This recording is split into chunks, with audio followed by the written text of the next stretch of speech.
Hey guys, it's Luke Gill with Fall Line Builders. I'm here in the solitary and original bathroom of this 1950s home that we just gutted.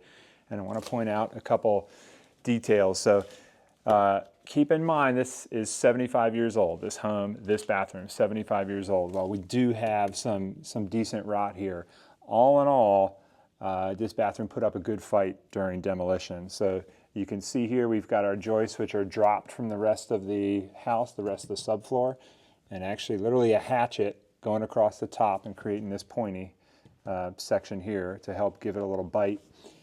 Then they're gonna scab on a 2x4 and put any of these extra scraps right here,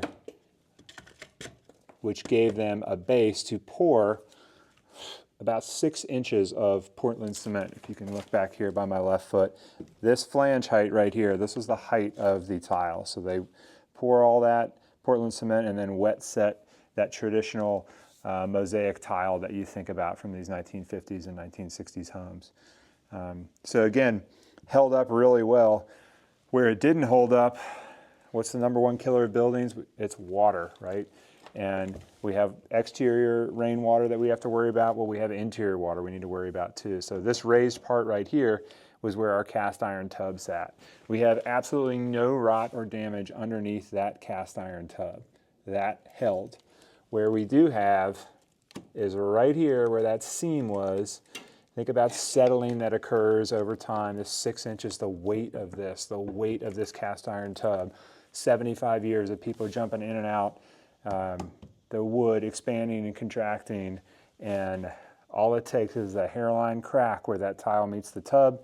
This is where our curtain would have gone, and this is the worst spot in the whole place. And water, once it gets in there, it just finds a way to run. And you can see that actually a repair was made at some point along the way. So other than this spot, which we're going to have to reframe anyway, again, this bathroom put up a heck of a fight coming out, but always, always, always, water is the #1 concern. But so we are now standing in the addition, and in theory, the addition is much newer. I'd say 25 years old versus 75 years old. Excuse me.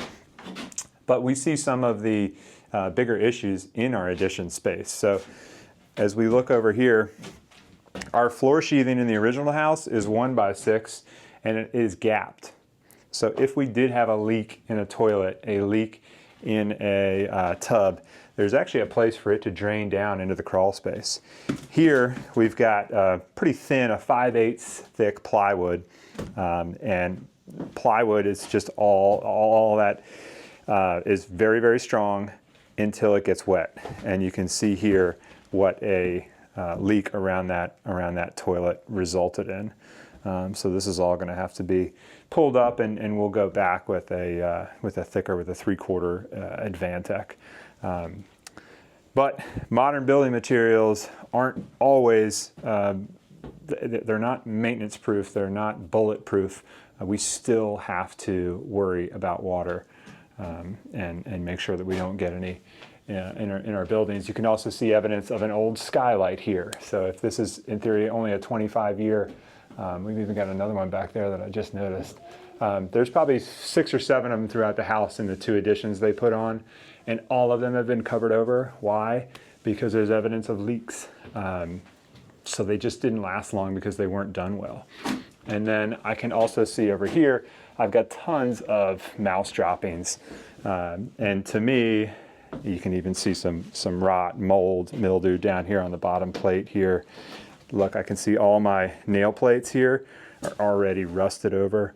So just signs that we've got moisture, we've got bulk water, we've got rainwater coming in, we've got holes big enough for critters to get in and nest and just destroy the air quality.